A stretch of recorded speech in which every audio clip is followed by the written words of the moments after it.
말씀은 창세기 24장 10절에서 15절까지 말씀입니다. 창세기 24장 10절부터 15절까지 말씀입니다. 봉독합니다. 이의 종이 그 주인의 낙타 중 10匹를 끌고 떠났는데 곧 그의 주인의 모든 좋은 것을 가지고 떠나 메소포다미아로 가서 나홀의 성에 이르러 그 낙타를 성밭 우물 곁에 꿇었으니 저녁때라. 여인들이 물을 기르러 나올 때였더라. 그가 이르되 우리 주인 아브라함의 하나님 여호와여, 원하건대 오늘 나에게 순조롭게 만나게 하사 내 주인 아브라함에게 은혜를 베푸시옵소서. 성중 사람의 딸들이 물 기르러 나오겠사오니 내가 우물 곁에 서 있다가 한 소녀에게 이르기를 청하건대 너는 물동이를 기울여 나로 마시게 하라 하리니 그의 대답이 마시라. 내가 당신의 낙타에게도 마시게 하리라 하면 그는 주께서 주의 종 이삭을 위하여 정하신 자라. 이로 말미암아 주께서 내 주인에게 은혜 베푸심을 내가 알겠나이다. 말을 마치기도 전에 리브가가 물동이를 어깨에 메고 나오니 그는 아브라함의 동생 나홀의 아내 밀가의 아들 부두엘의 소생이라. 아멘. 오늘 창세기 24장의 말씀을 중심으로 해서 예비하시는 하나님이라는 제목으로 말씀을 전하겠습니다. 예비하시는 하나님. 우리 하나님이 우리의 모든 것을 예비하십니다. 오늘 말씀을 통해서 우리의 모든 것을 우리가 생각하지 못한 것까지 예비하시는 그 예수님을 만나시기를 예수님의 이름으로 축원합니다. 아멘. 오늘 24장의 말씀은 아브라함이 100세에 낳은 아들 이삭의 아내를 구하는 장면이 나옵니다. 이 아내를 구하는데 그때 나이가 아브라함은 140세가 되었어요. 40세 때 결혼을 했다라는 25장의 말씀을 봐서 140세가 된 것입니다. 140세고 아내는 이미 죽었어요. 그러니 나이가 많으니 이 며느리를 이제 구해야 되는 그때에 충성된 종을 이제 보냅니다. 이 아들의 아내 며느리를 구해오도록 충성된 종을 보내는데 그럼 충성된 종의 정의가 무엇일까? 그 종을 가장 귀한 정말 며느리를 구해와야 되는데 그런데 충성된 종을 보내요. 충성된 종이라는 것은 그 주인의 말씀에 그대로 순종하는 자가 충성된 종입니다. 하나님 앞에 충성된 종이 누구냐? 하나님의 말씀을 그대로 순종하는 자가 충성된 종인 거죠. 그래서 아브라함이 그 종에게 이야기합니다. 이 가나안 땅에서 이 땅은 이제 하나님이 멸할 그 악한 자들이 있는 곳이기 때문에 이 가나안 땅에서는 아내를 구하면 안 된다. 내 고향, 내 족속에게 가서 며느리를 구해와라 하고 말씀하셔요. 그러면서 아브라함이 그런데 걱정할 것이 없는 것은 하나님이 미리 천사를 너보다 앞서 보내서 다 예비하셨다. 그러니 편안한 마음으로 가라 하고 그 믿음의 고백을 합니다. 그래서 그 종이 이제 떠나가게 되는 장면이 24장의 말씀인 것입니다. 그러면 그 아브라함은요, 믿음의 고백을 통해서 종을 보낼 수가 있었던 것이에요. 그래서 첫 번째 우리가 예비하신 하나님을 만나려면 첫 번째 하나님 아버지를 믿으라. 하나님 아버지, 우리의 영의 아버지가 되신 하나님을 믿어야 하는 것입니다. 믿습니다. 하지만 삶의 현장에서 정말 믿고 있는지 하나님 아버지를 믿는 그 믿음이 있어야 합니다. 그래서 오늘 본문 말씀 다시 보면 창세기 24장 10절입니다. 이의 종이 그 주인의 낙타 중 10匹를 끌고 떠났는데 곧 그의 주인의 모든 좋은 것을 가지고 떠나 메소포타미아로 가서 나홀의 성에 이르러. 지금 그 종이 순종하고 떠났는데 어디에 도착했냐? 나홀의 성에 도착했다. 이 나홀은 아브라함의 동생의 이름인 거예요.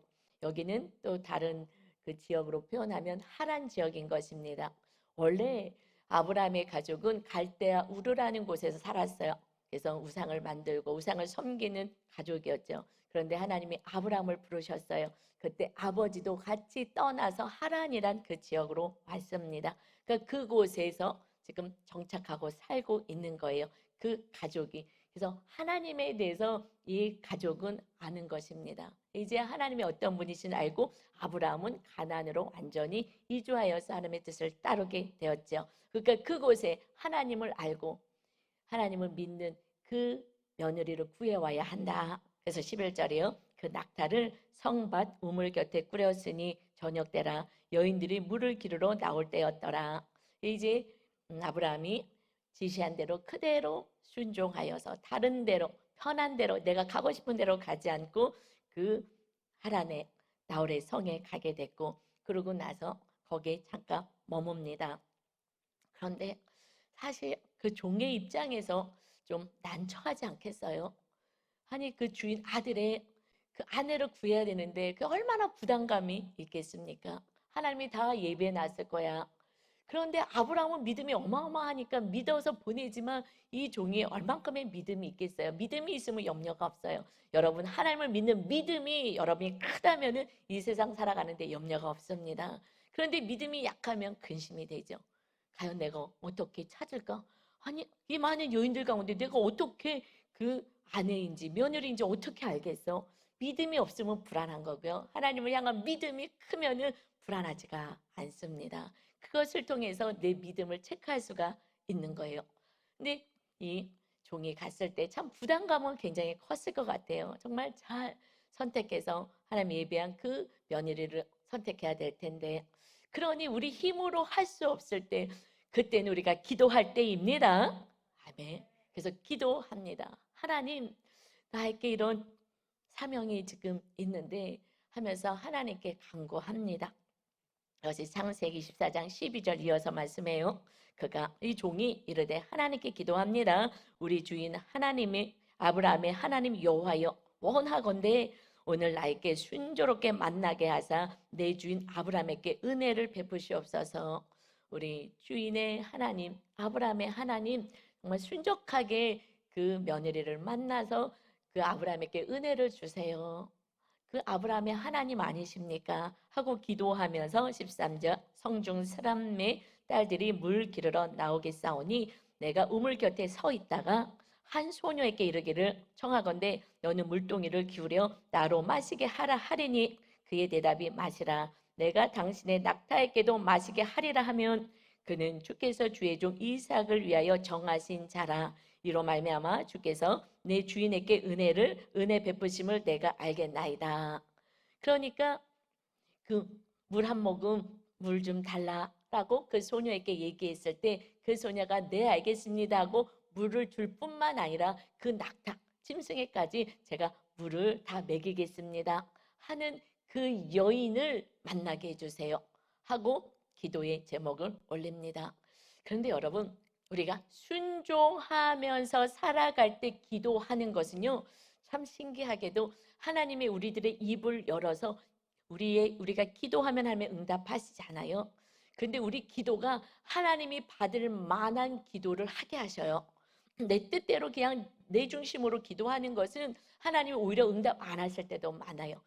아직 때가 안 되는데 그것을 줬다가는 더 하나님을 떠나거나 더 죄악 가운데 빠질 것 같으면 그러면 그때는 응답을 안 하시고 다른 방법으로 응답하실 때가 있고 그 응답의 때가 길어질 때가 있습니다. 그런데 하나님의 말씀에 순종하고 살아갈 때는 정말 내가 생각하지 못한 것까지 내 입을 열어서 하나님이 기도하게 하시고 그것을 받으셔서 응답하십니다. 아멘. 그래서 내가 하나님 말씀 안에 순종하고 사는지 이것이 중요하죠. 이 종은 정말 그 순종함으로 정말 갈 바를 알지 못하는 그 상황 속에서 그 한 여인을 찾으러 가는 거 아니겠습니까? 그러니 하나님께 간절히 구했을 때 그 구하는 것조차도 어떻게 해요?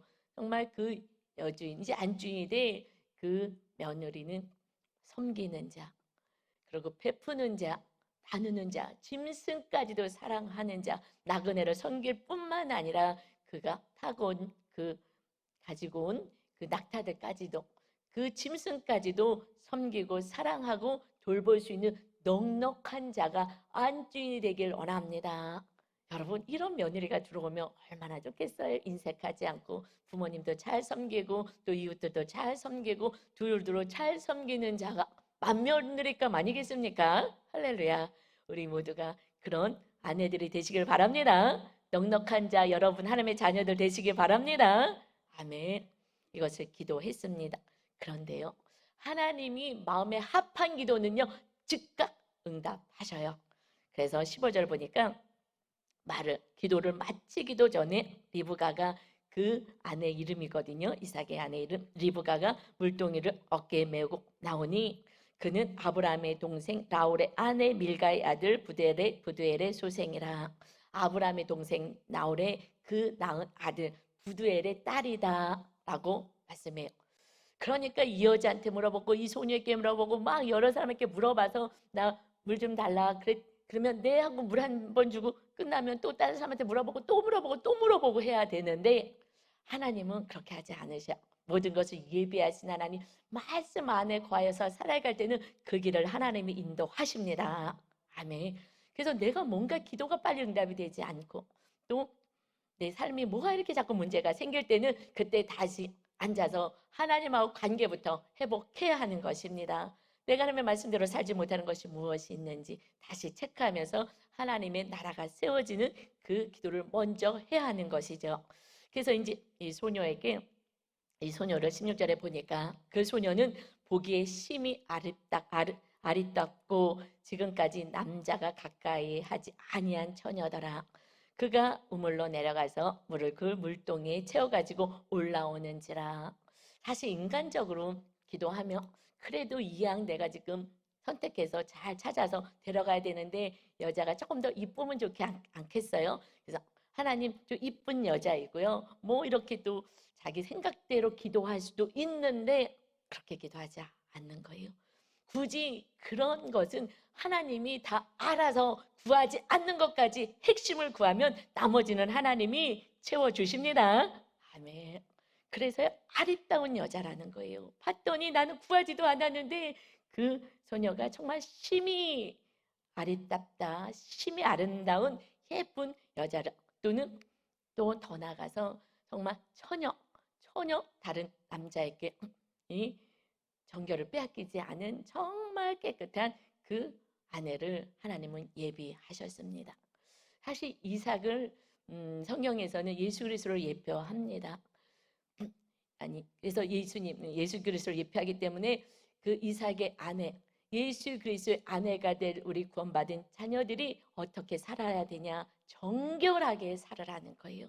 다른 우상을 사랑하지 말고 다른 거 사랑하지 말고 정결함을 유지하고 사는 것이 우리 신랑 되신 예수님이 찾으시는 첫 번째 조건입니다. 아멘.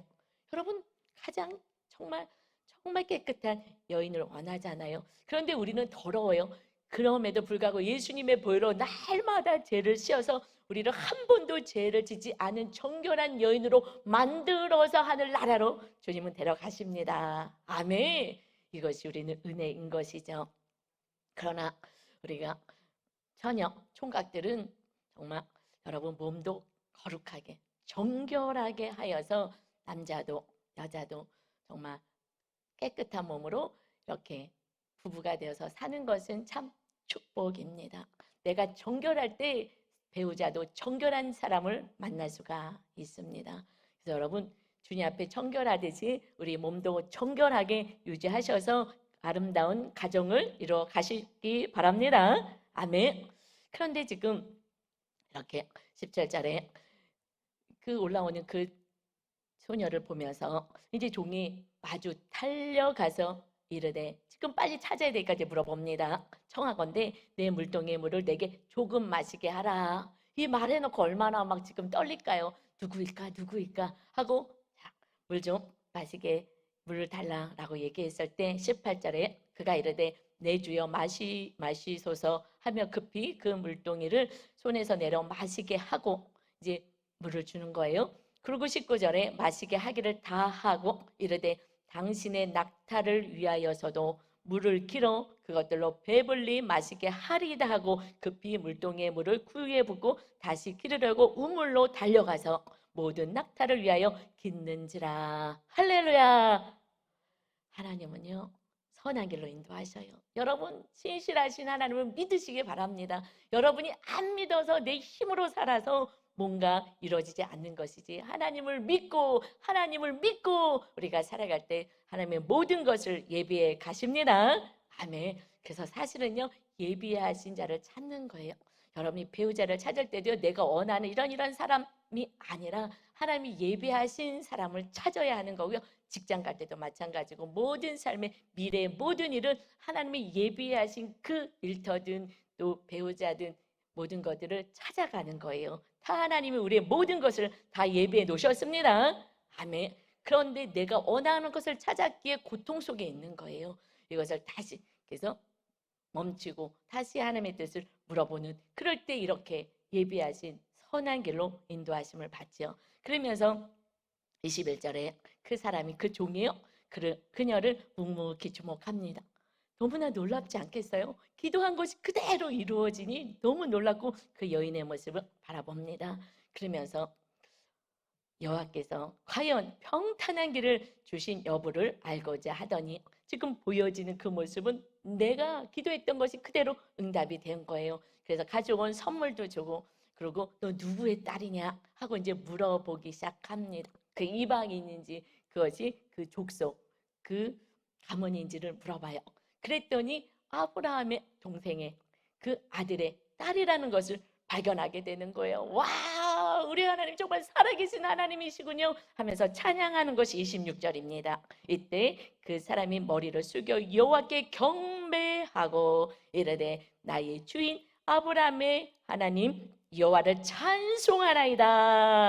나의 주인에게 주의 사랑과 성실을 그치지 아니하셨사오며 여호와께서 그의 길에서 나를 인도하사 내 주인의 동생의 집에 이르게 하셨나이다 하니라.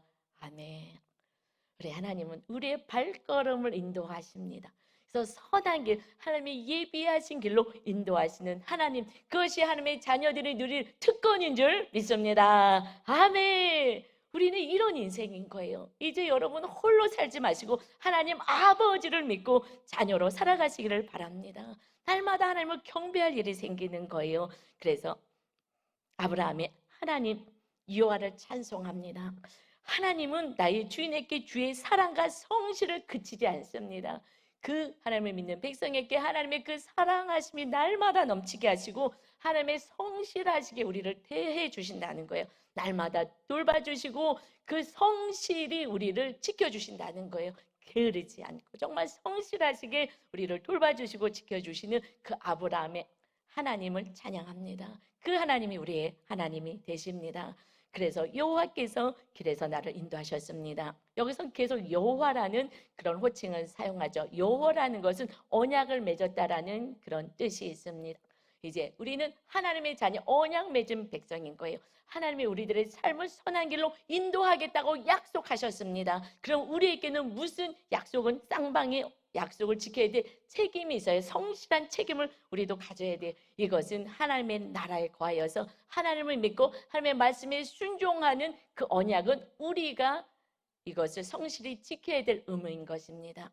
이것대로만 행한다면 그러면 하나님이 이렇게 선한 길로 날마다 인도하실 것을 믿고 하나님은 성실하신 하나님 앞에 우리도 성실하게 하나님만 믿고 말씀에 순종하는 저와 여러분 되시기를 예수님의 이름으로 축원합니다. 아멘.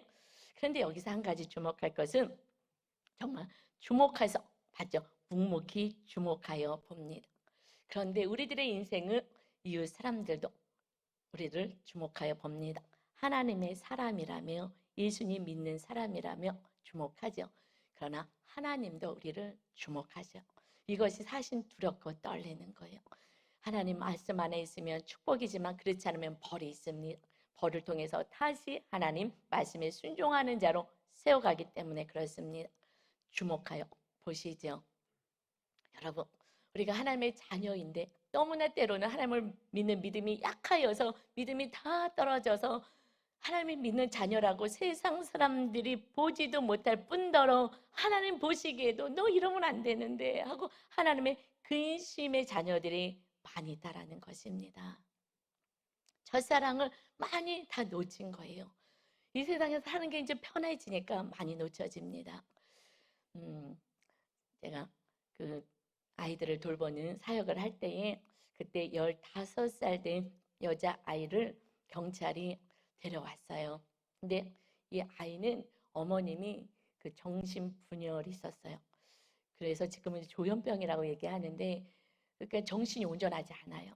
그래서 아이를 초등학교도 안 보내고, 뭐 중간에 좀 보내다가 말았는지 모르겠는데 초등학교도 제대로 안 보내고 집에 가다 놔요. 그래서 밖에 문을 잠그고 그러고 나가서요. 여기 그 천안 그 재래시장 있잖아요. 거기서 점을 봐요.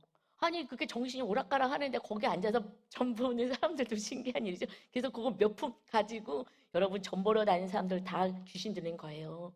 거기 가면 여러분 다 지옥으로 끌고 가는 것입니다. 귀신 들려서 자기 인생도 책임지지 못하는데 거기 앉아서 점을 보는 거예요. 그래서 몇 분 받아가지고 귀신한테 잡혀 있으니, 그래서 그거 갖고 이제 간신히 먹고 살았던 거예요. 그러니까 거의 뭐 먹을 수도 없고 뭐 그러고 살았죠. 가정 안에 가다 놓고 먹지도 못하고 불도 켜지 않고 이러하는데, 그 주인집 이사 갔던 그곳에 주인 아주머니가 권사님이셨어요. 그래서 신고해서 그 아이를 데려다가 저희에게 보내주어서 이 아이를 돌보기 시작합니다. 15살이면 중2잖아요. 근데 뭐 초등학교도 졸업하지 못했으니까 이 아이를 불을 환하게 켜놓으면은 이게 구석에 숨어요. 불이 없는 곳에. 불이 있는 게 두려운 건지 너무 눈이 부시는 건지. 그리고 뭐 정말 완전히 뭐 무인도에서 살다 온 아이의 그 모습에서 하나하나 가르쳐 주면서 과외 선생님 붙이고 이렇게 해서 이 아이에게 예수님을 믿게 하고, 그리고 하나님의 아버지가 되시고 하나님이 너를 진짜 아버지 만나게 하기 위해서 이곳에 보내주신 거라고, 그리고 잘 섬기고, 그래서 그 아이가 자기 나이에 맞게 초등학교 검정고시, 중학교 검정고시를 보고 고등학교로 들어갔어요. 이 아이가 이제 학교에 갔다가 왔는데요. 그 아이가 하얀 그 교복을 입었잖아요. 하얀 예쁜 교복을 입고 그다음에 이제 학교를 또 가는데, 하루는 십자가 목걸이 나무로 된 거 큰 거요. 그래서 그 차에다가 이렇게 좀 걸어 놓는 그런 정도의 크기의 것을 이렇게 줬었는데, 이것을 목에다가 걸고 나왔어요. 십자가 목걸이를 하얀 교복 위에다가. 그래서 학교를 가겠다고 가방을 들고 나와요. 너 이대로 가려 그러니? 그랬더니 네. 나는 주님이 나를 구원해 줘서 하나님 아버지가 생긴 게 너무 좋아요. 하나님 아버지가 이거 모든 거 다 해주신 거잖아요. 그래, 맞아. 그래서 저는 하나님을 자랑하고 싶어요. 나의 아빠를 자랑하고 싶어요. 내가 아빠가 있는 진짜 하나님 아빠가 내 아빠라는 것을 자랑하고 싶어요. 십자가를 목에 걸고 버스를 타고 그리고 학교를 가고, 그 많은 학생들이 있는데 내 아빠를 자랑하겠다고 십자가를 걸고 학교를 가는 거예요. 그 뒷모습을 보면서 정말 가슴이 짠하더라고요. 하나님 정말 감사해요. 하나님 아빠가 계셔서 감사해요. 그래서 그 아이가 정말 하나님이 너무 기쁘니까, 감사하니까 용돈을 주면 자꾸 너무 헌금을 하는 거예요. 그래서 이거 너 용돈 쓰라고 준 거니까 너 용돈 써. 아니에요. 너무 감사해서 헌금하고 싶어요. 헌금을 너무 하는 거예요. 그런데 신기하게 우리 성도님들이 용돈을 많이 주시더라고요. 다 채워주시더라고요. 그래서 그 막 은혜로 아이가 그렇게 신앙생활을 잘 했어요. 그런데 고3 이제 졸업 때가 되었어요. 그런데 이 아이가 고등학교라는 고등학교를 어떻게 가겠어요? 그 아이가 초등학교도 못 나온 아이가. 그랬는데 이제 애들이 대학교를 가잖아요. 그러니까 어느 날부터 몰랐는데 너무 헌금해서 하지 말라고, 헌금 살짝 그만하라고 할 정도로 제가 너 써 막 이러고. 왜냐하면 얘가 헌금은 내면 낼수록 자꾸 제가 용돈을 줘야 되잖아요. 용돈이 없으니까. 그러니까 이제 이제 살살 내도 돼요 막 이랬었는데, 야, 이거 어느 날부터 1,000원도 헌금을 안 하는 거 아니에요. 하질 않는 거예요. 10,000원 막 이렇게 막 5,000원 헌금을 하는 아이가, 그 아이 돈이 없는 아이가, 그렇게 했던 아이가 헌금을 1,000원도 안 하는 거 어느 날 보니까 계속해서 이게 웬일이지? 그래갖고 내가 볼 때 헌금했나? 그리고 불렀어요. 야, 내가 볼 때 너가 헌금을 안 하더라. 내가 잘못 봤나? 그랬더니 고개를 딱 숙이면서, 제가 이제 대학을 가야 되잖아요. 대학을 가려니 돈이 있어야 되잖아요. 내가 할 수 있는 만큼은 모아야 되지 않을까라는 생각이 들었어요.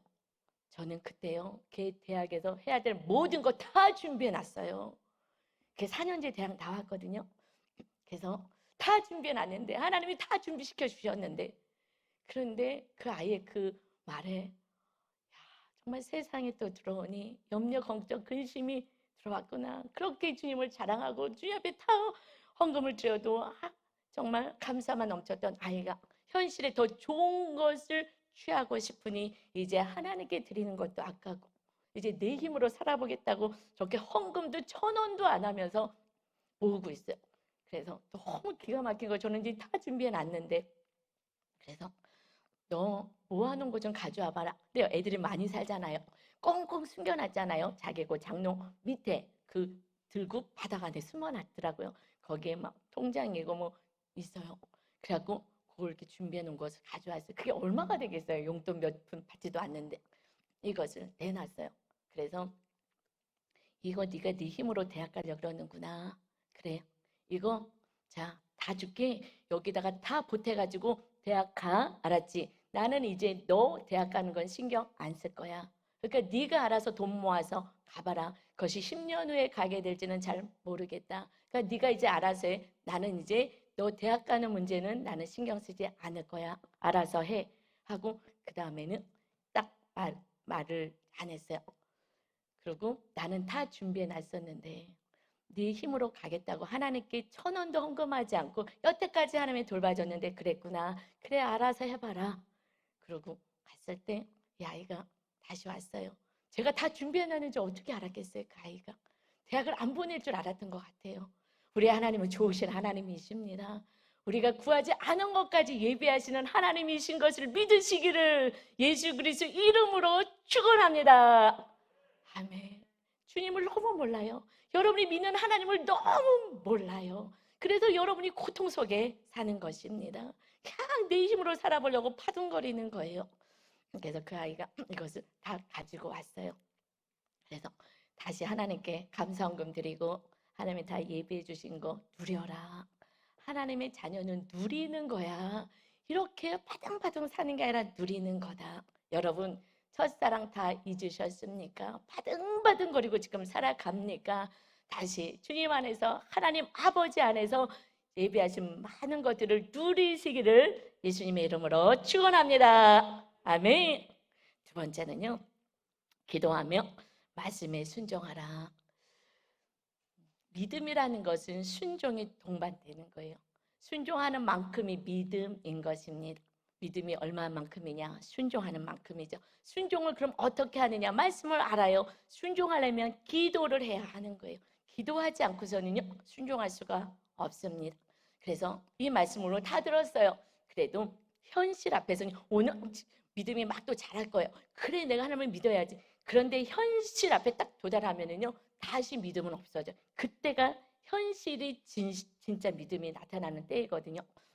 여러분이 정말 누군가가 힘들어요. 100만 원이라도 이웃을 섬기라는 마음이 하나님이 기도할 때 줘도 섬길 수가 없어요.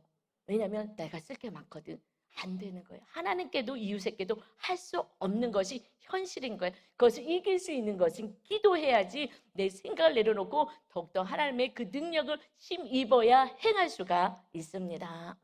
그래서 기도하지 않으면은 그냥 좋은 차를 가지고 있어도 기름을 넣지 않은 거랑 똑같아요. 그냥 구경만 하는 거예요. 이거 내 차, 이거 내 차. 내 차면 뭐예요? 담은 100km도 나갈 수가 없고 참 조금도 나갈 수가 없는데 차가 있어, 차가 있어. 나 하나님 알아, 나 하나님 알아, 나 교회 다녀. 그러면 뭐예요? 누리지를 못하는데 여러분, 이 믿음은요, 기도하지 않은 자는요, 누릴 수가 없는 것입니다. 이삭은요, 순종을 했어요. 그 아내를 구해오는 일도 아버지 말씀에 순종했어요. 그리고 하나님이 준비해 놓으셨다는 것을 믿고 순종하고 기다렸습니다. 뿐만 아니라 그 100세 낳은 아들을 아브라함에게 하나님이 번제로 드려라. 그 아이를 죽여서 불태우는 제사를 드려라 하는 정말 말도 안 되는 그런 말씀을 하셨을 때 이삭은 그 위에 제단 위에 올라가서 아버지가 칼 찍으려고 하는 그 순간까지 순종하는 거예요. 산 제물이 되어서 하나님이 나를 받으시겠다면 그러면은 저를 받으세요. 아버지가 칼을 들었는데 하나님의 뜻이라면 하고 산 제물로 올려드립니다. 여러분, 이것이 이삭은 예수 그리스도를 예표하죠. 그런데 그 아들이 눈 감고 하나님의 뜻이라면 산 제물 되겠습니다 하는 것도 대단한 믿음이지만 더 큰 믿음은요, 그 아버지가 100세에 낳은 정말 막 금이요 오기요 하는 그 아들을요 죽여야 되는 거예요. 내가 친히 짐승처럼 죽여서 제사를 드려야 되는, 이것은요 그 이삭의 믿음보다 1000만배의 믿음이 있어야 순종하지 않겠습니까? 그 아버지, 그 큰 믿음을 가진 아브라함 밑에서 훈련받고 그 믿음을 본 이삭이 제단에서 순종하는 것입니다. 그래서 목사가, 리더가, 가정의 아버지가, 어머니가 순종하는 믿음을 온전히 보여줄 때에 이 자녀들이 믿음의 자녀, 이삭처럼 순종의 자녀로 세워지게 될 줄 믿습니다. 이제 그 산제물이 된 것은 이삭뿐 아니라 예수 그리스도도 산제물이 되어서 이 땅에 오셨어요. 이제 우리도 순종하라 말씀하십니다. 이것이 로마서 12장 1절 말씀이죠. 그러므로 형제들아, 내가 하나님의 모든 자비하심으로 너희를 권하노니 너희 몸을 하나님이 기뻐하시는 거룩한 산 제물로 드리라. 이는 너희가 드릴 영적 예배니라. 여러분, 이제 우리가 드려져야 될 예배는요, 오늘 드려져야 될 예배는 하나님 무슨 말씀을 하셔도 저는 아멘하고 순종하겠습니다. 이것이 산 제물이 되어서 하나님께 드려지는 예배인 거예요. 아무리 말씀을, 오늘 하나님의 말씀을 주셔도 그래도 듣고 나가서는 또 내 뜻대로 산다면 이것은 하나님이 오늘 받으시는 예배가 되지 않는 거예요. 오늘 하나님의 무슨 말씀을 주신 내가 산 제물 되어서 하나님의 말씀에 그저 순종하며 살겠습니다. 이 예배를 드릴 때에 영적 예배가 되어서 하나님의 받으시는 예배가 되는 것입니다. 여러분, 오늘 하나님이 주시는 모든 말씀, 기록된 모든 말씀은 우리를 살리는 말씀이기 때문에 순종하는 자 되어서 날마다 우리의 삶이 산제물 되어 살아가는 저와 여러분 되시기를 예수님의 이름으로 축원합니다. 아멘. 그래서 기도하라 기도하지 않으면 아무것도 일어나지 않습니다. 예레미야 33장 2절 3절에 기도하라 말씀하시죠. 이를 행하시는 여호와, 그것을 만들어 성취하시는 여호와, 그의 이름을 여호와라 이름하는 이가 이같이 이르시도다. 너는 내게 부르짖으라. 내가 내게 응답하겠고 내가 알지 못하는 크고 은밀한 일을 내게 보이리라. 여러분, 기도하셔야 됩니다. 이를 행하시는 여호와, 성취하시는 여호와, 그 이름을 여호와라 하는 이가 말씀하십니다. 내게 부르짖으라. 내가 내게 응답하겠고 내가 알지 못하는 크고 은밀한 일을 보이리라. 여호와, 여호와, 여호와. 언약을 맺었지. 나는 성실히 지킬 거야. 그러니 너희도 말씀 안에 순종하여 성실히 지켜라. 여러분, 기도하셔야 합니다. 아멘. 그래야지 응답이 있습니다. 그런데 여기서 이 말씀은 어떤 말씀이냐? 이어서 말씀해. 이때 상황은요, 하나님의 말씀을 백성들이 너무나 안 지키는 거예요. 아무리 선지자를 보내도 선지자를 감옥에 가두고 말씀을 지키지 않습니다. 하나님의 자녀, 믿음의 자녀는 말씀에 순종하는 것에 순종하지 않죠. 그래서 바벨론이란 강대국이 쳐들어옵니다. 하나님이 그 전쟁을 막아줄 수도 있는데 막아주지 않습니다. 너무나 말을 안 들으니 어찌할 수 없어서 고난의 사건을 그냥 허락하십니다. 그래서 바벨론의 포로로 끌려가는 거예요. 포로로 끌려가는 기가 막힌 고난의 상황이 됩니다. 그때 지금 아직 포로로 끌려가기 전에 예레미야 선지자를 통해서 말씀하신 거예요. 내게 부르짖으라고. 너희가 이제 고난을 당할 거야. 속히 있다가. 너무 말씀대로 살지 않으니 아무리 해도 말을 안 들으니 오히려 선지자도 때리고 감옥에 가두고, 그리고 이 말씀을 전하면 면도날로 살살살살 거가지고 이걸 다 불태워버리는 거예요, 왕들이. 그러니 이 말씀을 전혀 보지도 않고 읽지도 않고 다 불태워버리니, 그러니 어찌할 수 없어 이제 고난의 때를 맞아야지 그나마 몇 명이라도 회개하고 돌아오기에 그때에 부르짖어 기도하라는 거예요.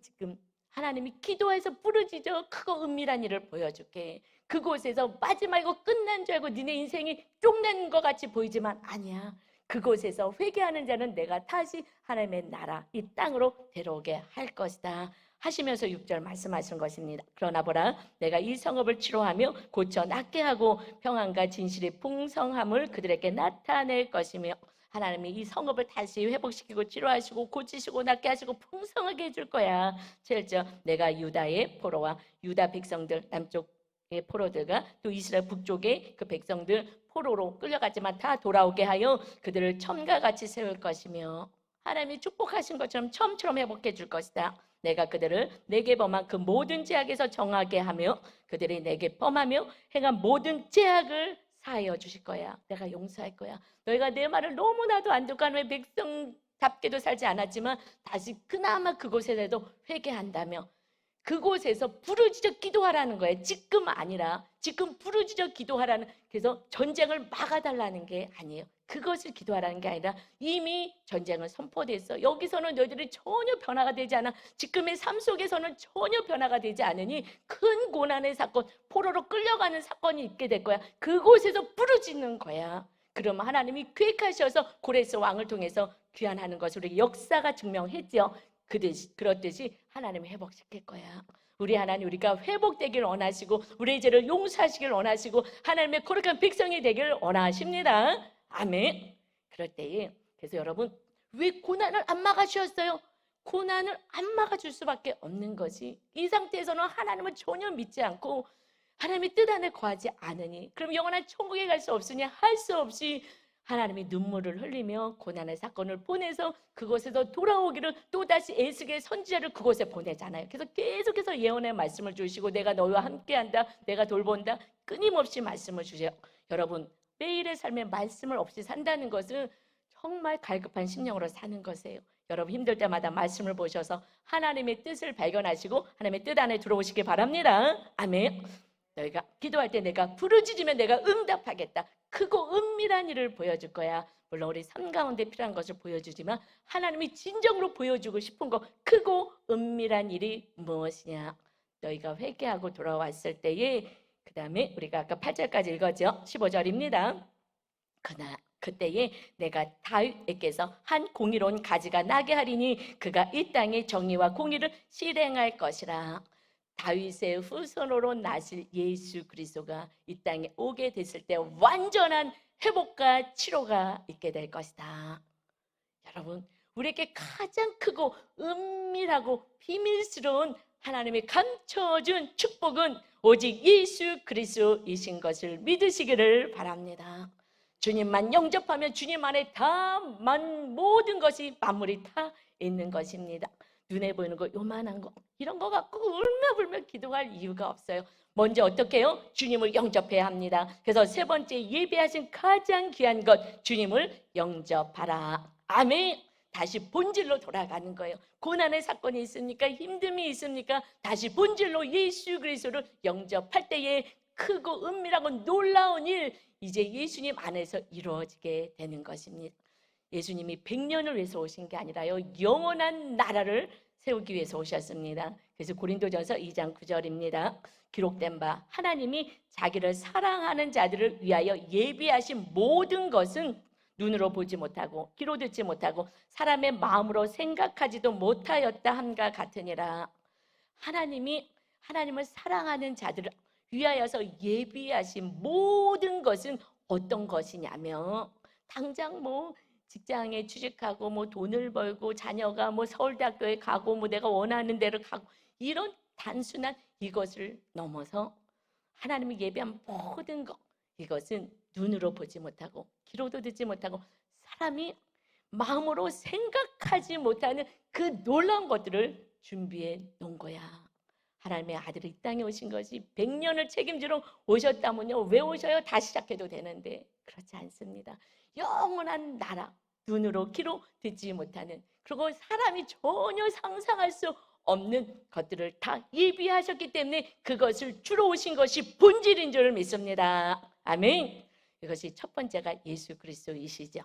예수님을 믿어야 우리 죄가 사함받고 하나님의 백성이 되기 때문입니다. 그래서 요한복음 1장 29절에 이튿날 요한이 예수께서 자기에게 나오심을 보고 이르되 보라, 세상 죄를 지고 가는 하나님의 어린 양이로다. 하나님의 어린 양. 그 아브라함이 이삭을 바치라 했을 때, 칼을 들었을 때에 됐다. 이제야 너가 나를 경외하는 줄 알았다. 하시면서 너의 씨가 이삭을 통해서 천하 만민이 복을 받으리라 하고 그 뒤에 걸려있는 그 수풀에 걸려있는 순양을 잡아다가 그래서 번제를 드렸죠. 친히 하나님이 준비하시는 그 순양 예수 그리스도를 보내주어서 우리의 죄값을 담당하러 오신 거예요. 죄가 없으신 분이 담당해야 하기 때문에 세상의 모든 죄를 담당하시기 위해서 예수님이 오셨습니다. 예수님이 오신 목적은 우리를 하나님의 거룩한 백성 되게 하기 위해서 오신 거예요. 그러고 나서 또 준비해 주신 것은 성령 하나님이십니다. 요한복음 15장 26절에 내가 아버지로부터, 예수님이 말씀하시는 거예요. 아버지로부터 너에게 보낼 보혜사, 곧 아버지로부터 나오는 진리의 성령이 오실 때에 그가 나를 증언하실 것이다. 예수님은 육으로 눈으로 보여지는 예수님으로 오셨어요. 청년 모습으로 오셨어요. 그런데 십자가에서 달려 죽고 돌아가시고 영으로 부활하셨잖아요. 이것이 사람들도 안 믿어지는 거예요. 영으로 부활한 걸 내가 못 봤는데. 그런데 보여지지 않는 이제 성령님, 예수님과 같은 그 성령님이 다시 영으로 우리 안에 임하실래니 죄가 없어야 돼요. 깨끗해야지 거룩하신 영이 임하시기에 날마다 우리의 죄를 씻어주시는 거예요. 그래서 회개하는 자에게 거룩한 성령님이 충만히 임하셔서 진리를 알게 하십니다. 예수님이 누구인지를 알고 하나님의 아들이 오신 것을 알게 하고 내 죄를 사러 오신 것을 알게 하고 진리가 무엇인지 어떻게 사는 것이 진리인지를 성령님이 임해야 아는 것이에요. 이제 우리는 성령님을 모시는 전으로 살아가야 하는 것입니다. 이제 우리에게 예비하신 예수님, 그래서 우리가 거룩한 자로 만드시고 거룩한 성령님이 임하여야 거듭난 자 하나님의 백성이 되는 것입니다. 이제 우리가 하나님의 나라로 만들기 위해서 예수님이 오신 것이에요. 그래서 나라를 예비하신 거예요. 우리 안에, 여러분 심령 안에 주의 성령님 하나님이 함께 하시는 건데 모르는 거예요. 왜요? 세상 일에만 바빴기 때문에, 눈으로만 봤기 때문에, 육의 눈으로만, 영안이 열리지 않은 것이기 때문에 그렇습니다. 그래서 고린도전서 6장 19절에 하나님 나라가 임한 것을 모르느냐, 이것을 예비했다. 같이 우리 주보에 우리가 표예요. 표. 이것이 작년에도 이게 포여였어요. 그런데 제가 봤을 때는 성령이 전으로 힘쓰는 성도가 몇이 없는 거예요. 그렇게 힘쓰는 표대로 살아가는 그런 말씀 묵상하고 말씀대로 살려고 애를 쓰고 기도하는 성도가 별로 없었어요. 그래서 다시 금년에도 이 표를 다시 쓴 거에 주보에 있는 것입니다. 그래서 주보에다 늘 얘기하는데 주님을 영접하고 주의 성령님이 임하시는 거는 전혀 관심이 없고 세상 먹고 사는 것만 신경 쓰고 있으니 이것은 정말 하나님의 슬픔인 것이에요. 이제 우리의 인생은 어떤 인생이냐 같이 한번 읽어보겠습니다. 고린도전서 6장 19절부터예요. 우리의 몸이 너희가 하나님으로부터 받은 바 너희 가운데 계신 성령의 전인 줄을 알지 못하느냐. 너희는 너희 자신의 것이 아니다. 값으로, 주님의 핏값으로 우리를 구원하셔서 산 것이 되었으니 그런즉 너희 몸으로, 우리 몸으로, 입으로가 아니라 생각으로가 아니라 몸으로 하나님께 영광을 돌려라. 선을 행해서 살아가는 그 삶이 하나님의 영광을 받으시는 것입니다. 여러분, 이제 몸으로 내가 원하는 인생을 살아가지 마시고 그 인생은요 늘 고단하고 늘 수고고 늘 원망이고 늘 짜증인 인생인 거예요. 이제 주님 안에 주님의 나라를 세워서 주님과 함께 주의 성령이 함께 살아갈 때 하늘의 능력, 성령의 권능이 입혀지고 하나님의 말씀 안에 살 수 있는 선한 인생을 살 때 그때 하나님의 영광을 받으십니다. 아멘. 하나님도 보시지만 이웃도 보고 있어요. 전혀 하나님의 자녀라고 보여지도 않는데 어떻게 우리가 하나님의 자녀라고 할 수 있겠습니까? 이제 우리 안에 하나님의 나라가 세워지고 진짜 실질적으로 하나님의 나라에 가는 것이 최종 목표이죠. 그 하나님의 나라를 세웠다. 이 땅의 삶의 나라 백성으로 살다가 하나님의 나라에 와라. 그래서 요한계시록 맨 성경 마지막 21장 1절에 내가 예비한 거야 라고 말씀하셔요. 또 내가 새 하늘과 새 땅을 보니 처음 하늘과 처음 땅이 없어졌고 바다도 다시 있지 아니하더라. 이 땅은 이제 주님 재림하실 때 이건 다 불타 사라지고요. 하늘에서 정말 하나님 예비하신 천국이 내려옵니다. 2절이요. 또 내가 보면 거룩한 성 새 예루살렘이 하나님께로부터 하늘에서 내려오니 다시 내려오는 거예요. 그래서 여러 가지 말씀이지만 21절 한 절만 읽어보면 그 12문이 12진주니 각 문마다 한 개의 진주로 되어 있고 성의 길은 맑은 유리 같은 정금이더라. 그냥 표현한 한 절만 했어요. 우리가 상상할 수 없는, 정말 알 수 없는 놀라운 가장 최고의 아름다운 나라를 준비해 놓으셨습니다. 그곳에서 영원토록 하나님이 사랑하는 자녀들과 살기를 원하시는데 거기는 관심이 없고 이 세상 나라가 다인 것처럼 살아가니 하나님이 가슴을 치지 않겠습니까? 너희들 왜 그러냐? 그래서 전쟁도 보내시고 그래서 회개할 수 있는 그 사건들을 보내십니다. 그래서 그곳에는요 23절 그 성은 해나 달의 비침이 쓸데없으니 이는 하나님의 영광이 비추고 어린 양이 그 등불이 되심이라. 하나님의 찬란한 영광과 그 예수로서의 찬란한 진리 대신 그 빛이 있어서 해와 달을 필요가 없는 거예요. 그 주님의 빛이 우리 안에서 우리가 말씀에 순종할 때에 주님의 빛이 비춰지게 되는 것입니다. 이제는 그 빛으로 우리는 인도함을 받아 사는 거예요. 그래서 너희들은 이 땅에 어떻게 살았다가 천국에 와야 되느냐. 21장 24절에 만국이 그 빛 가운데로 다니고, 만국이 나라가 다니는 거예요. 우리가 하나님의 나라잖아요. 주님이 왕이 되는 게 하나님의 나라예요. 천국이 왜 천국이에요? 하나님 예수님이 계셔야지 천국이죠. 그래서 우리 주님이 우리 안에 성령으로 임하신 우리가 하나님의 나라. 하나님의 나라가 언제 임합니까? 물어봤을 때 여기 있다 저기 있다 하지만 하나님의 나라는 너희가, 하나님 나라가 너희가 하나님의 나라 아니냐, 너희 안에 있느니라. 이제 우리는 하나님의 나라를 세워가는 그 일을 할 때에, 그의 나라와 그의 의를 구할 때, 이웃의 하나님의 나라까지 세워지는 힘을 쓸 때에 그때 이 모든 것은 내가 더하리라 약속하신 그 말씀, 하나님의 나라가, 내가 하나님의 나라가 되어야 합니다. 아멘. 주인이 받게 된다는 얘기예요. 내가 주인이 아니라 다른 것이 주인이 아니라 주님이 주인 되는 하나님의 나라가 하나님 나라에 다니게 되고 땅의 왕들이 자기 영광을 가지고 그리로 들어갈 거야. 이 땅에 살면서 왕 같은 제사장이 되어서 날마다 하나님을 예배하고 경배하는 그 영혼들이 자기의 영광을 가지고 간다. 하나님께 다 영광을 올려드렸죠. 그 올려드린 영광을 우리는 다시 가지고 가서 우리가 면류관을 받게 되는 것입니다. 어떤 사람은 면류관이 별로 없는 거예요. 반짝거리지가 않는 거예요. 간신히 올라갔으니까. 그러나 이 땅에 살면 말씀에 순종하고 살아가서 그때마다 하나님의 영광을 받으시면 그 영광을 가지고 우리가 하나님의 나라에 들어가서 그 면류관을 씁니다. 그래서 우리가 이렇게 다니면은요, 천국에서 다니면 면류관이 반짝반짝 빛나는 빛이 다른 거예요. 그 영광이 다른 거예요. 그 해와 달의 영광이 다른 거예요. 그래서 주님이 딱 보면 아는 거예요. 네가 이 땅에서 하나님의 말씀에 순종하고 선을 행하고 하나님의 자녀답게 살았구나. 그냥 영광이 다르게 여러분의 면류관에서 나타나는 것입니다. 여러분, 어차피 우리는 예수님 믿고 하늘나라 백성이 되었어요. 이제 온전한 진리의 본질 가운데서 하나님의 나라에 갔을 때에 주님과 하나님이 기뻐하시는 하나님의 영광으로 가득 찬 그런 축복의 자녀들로 이 땅에서 온전히 살아가시기를 예수님의 이름으로 축원합니다. 아멘.